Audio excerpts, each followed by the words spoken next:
sounds of the Bahamas. ZNS Network presents The Bahamas Tonight. The following portion of the news is brought to you by McDonald's. McDonald's, I'm loving it. Good evening and welcome to the Bahamas Tonight, the National Report. I'm Kishla Adderley. Thanks for joining us. Topping the news tonight, Prime Minister Perry Christie has refuted opposition claims that he's handpicked the web shops which will be legalized in the referendum if it is successful come December 3rd. Prime Minister Christie has argued, though, that he was simply continuing from where the Ingram administration left off. They are hypocrites because I only picked to talk with the people who they were talking to. I knew nothing about what they were doing until I became Prime Minister. The Financial Secretary was meeting with an established group of web shop operators. Advanced meetings to the point where they were discussing great details. That's what I met in place. Hubert Ingram was well intent on implementing that. And then, as a result of recognizing some church matters, I think he held back. But they were negotiating. They actually did draft computer wagering legislation, right? And they were only dealing with established web shop operators. In other news tonight, the latest appointee to the Christie administration's executive team was officially sworn in today. North Abaco MP Renardo Curry received his credentials as parliamentary secretary in the office of the Prime Minister for Abaco this afternoon. While there is opposition to the appointment, the Prime Minister has defended the decision to establish a permanent presence in Abaco. More on that story tomorrow. The bullet-riddled body of a man was found this morning just off the Tonic-Williams-Darling Highway near the Burger King restaurant. Police are still looking for clues but say it appears the victim was fleeing an attacker or attackers when he collapsed and died. Jimenita Swain was on the scene with details of the discovery and the police appeal.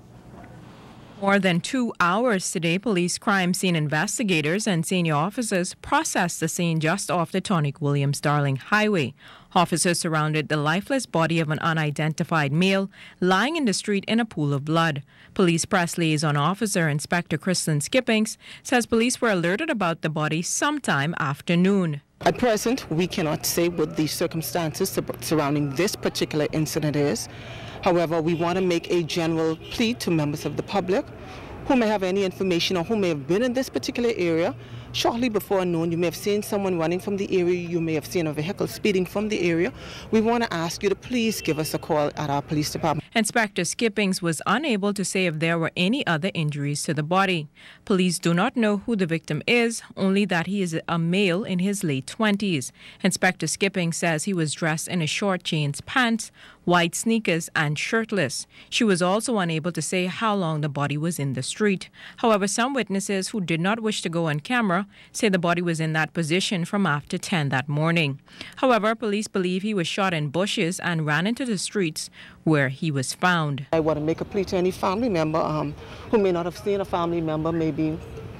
And again, I can't say how long the person would have been here, but if you feel that you haven't seen a family member, maybe during the course of the morning hours, we actually give you a call, so give us a call. Police are appealing to anyone with information on the identity of this latest victim or even what may have happened to contact them at 919 or 502-9991. Jimenita Swain, ZNS Network News. Police also continuing their appeal to anyone with information on that hit-and-run accident which claimed the life of Pastor Kendall Stubbs this weekend. Dr. Stubbs, the senior pastor of Remnant Tabernacle of Praise Church, was killed by a driver while participating in a fun-run walk on Saturday morning. Police press officer Kristen Skippings today called for the driver of the vehicle to surrender. Had to see someone have to know something. It's a human life. We can't just knock down people and leave them on the streets as though they're dogs. So I want to appeal. Family members, you have an awesome responsibility. The driver of the vehicle, you may be afraid. We're simply asking you, come in, sit down and talk with us. Let us get to the bottom of whatever is going on.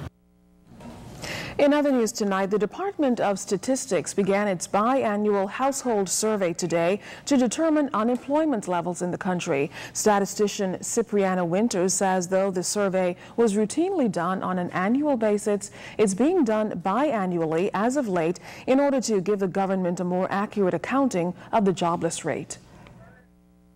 Well, the government wants to have the information more on a timely basis. So up until 2009, we did it annually during the month of May. But we want to be able to fulfill our mandate, which is to collect, compile, analyze, and publish data. And we want to be able to do it on a timely basis. And so from last year, we started to do it every 6 months. Well, when the last unemployment figures were released in May, they showed a slight decrease in unemployment. Winters says that several factors must be considered. Unemployment rate dropped slightly, but you have to keep in mind what was going on because our reference period was the week just before the general elections. And so that might have had an impact because, you know, that's when we looked at the 52-week persons, and during the elections, extra people were hired. And so now, 6 months later, we want to see what is the situation. Now, about 2,000 households in Grand Bahama and New Providence will participate in the survey, which is a smaller version of the one taken in May. Winters says it's hoped the results will be available sometime next month. Now, you should know that if your home is selected according to law, you're required to participate or provide accurate information, and failure to do so is against the law. Women instrumental in the political development of the Bahamas and those who have set the pace for today's generation in politics were lauded during a special service at Bethel Baptist Church on Sunday. It was the launch of National Women's Month in celebration of the 50th anniversary of women's suffrage.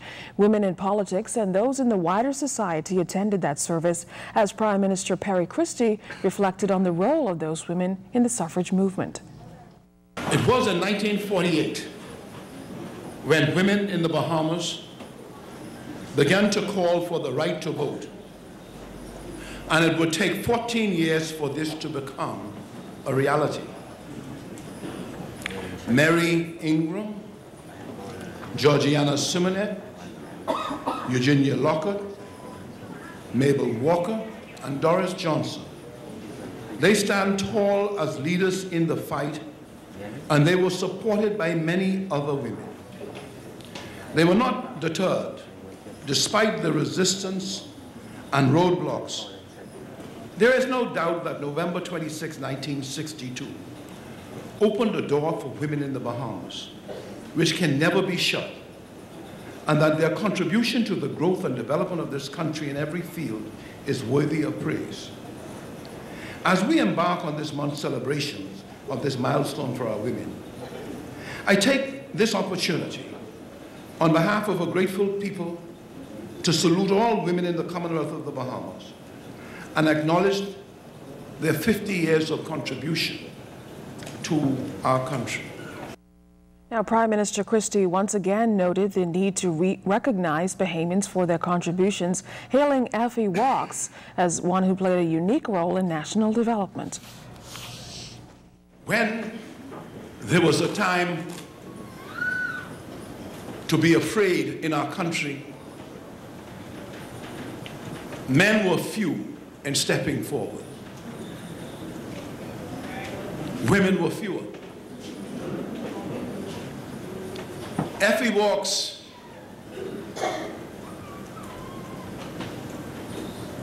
sat in the road, Bay Street, as a woman when the mace was thrown out of the window. Effie Walks was the single woman in the room when they were discussing the action they would take, the leaders of our time. She was there when they even met to exclude some of their members. And she was a voice who spoke for there being unanimity. Well, still to come in the Bahamas tonight, we'll tell you who was delighted to take your call at BTC today. That's after the break.